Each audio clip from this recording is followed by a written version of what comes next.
జై శ్రీరామ్. నిన్న నైట్ నేను ఒక వీడియో చేసిన. అది నేను ఆ వీడియోలో పూర్తిగా చెప్పలేకపోయినా, అంటే ఏంది అనేది నాకున్న బాధ.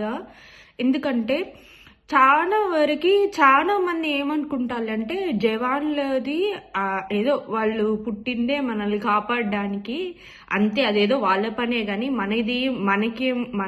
మనకేంది అన్నట్టుగా ఏదో బిహేవ్ చేస్తున్నారు ప్రతి ఒక్కరు. నాకు అంతే అనిపిస్తుంది. ఎందుకంటే వాళ్ళు పుట్టిందే మనల్ని కాపాడడానికి, ఏదో వాళ్ళకి ఇంకేం పని లేదు వాళ్ళకు అన్నట్టుగా. అది కాదు కదా అసలు. వాళ్ళు మన కోసము వాళ్ళ ప్రాణాలే కాదు, వాళ్ళ కన్న తల్లిదండ్రి, కట్టుకున్న భార్యలు, తర్వాత కన్న బిడ్డలను, వాళ్ళ ప్రాణాలను కూడా రిస్క్లో పెట్టి, అంతే కదా. ఇప్పుడు ఆయనకి ఏమైనా అయినా కానీ ఎంత కుటుంబమే ఆగమవుతుంది.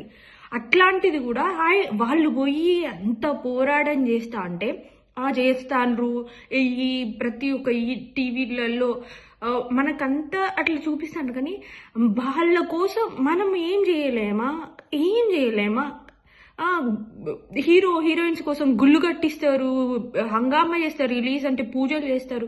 కానీ మన ప్రాణాలు కాపాడే వాళ్ళ కోసం మనం ఏం పూజలు లేమా? మన గుళ్ళల్లో మనం చేసే పూజల కోసం వాళ్ళకి ఏం చూస్తలేరు, వాళ్ళు ఏనాడు వీటి గురించి ఆలోచించలేదు. కానీ మనం చేసే పూజల కోసం వాళ్ళ కుటుంబాలు ఎంత ప్రెషర్, ఎంత వాళ్ళు ప్రతి నిమిషము అక్కడ జవానే కాదు, ఇక్కడ వాళ్ళ కుటుంబాలు కూడా కంటి మీద నిద్ర లేకుండా ఎంత నరకం చూస్తుంటారు. వాళ్ళ కోసము మనం చేసే పూజలు వాళ్ళకు ఒక ఊరటనియ్యాలి. ఎట్లా అంటే, అరే మన వాళ్ళ కోసం ఇంత పూజలు చేస్తాండ్రు కదా, ఈ పూజలు మా వాళ్ళకు శ్రీరామ రక్ష ఉంటాయి, ఏం కాదనే భరోసా మనం కల్పించగలమనే ఉద్దేశం నాది.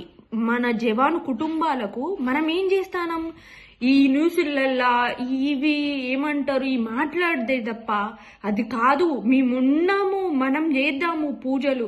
ఒక రాజకీయ నాయకుడే కావచ్చు, ఎవరే కావచ్చు, పెద్ద పెద్ద పూజలు చేస్తారు గెలవడానికి. అదే ఇప్పుడు ఎందుకు చేయట్లేదు? మన జవాను గురించి మనం ఎందుకు పూజలు చేయలేకపోతున్నాం? దయచేసి నేను ఒక్కటే వేడుకుంటానా, ప్రతి ఒక్క గుళ్ళో ప్రతి ఒక్క అయ్యగారు ప్రత్యేకంగా మన జవాన్ల కోసము ప్రత్యేకమైన పూజలు చేయాలని, మనం కూడా ప్రతి ఒక్క గ్రామ దేవత కానుంచెల్లి మనం చేసే పూజలు వాళ్ళకు ఉత్సాహాన్ని ఇవ్వాలి.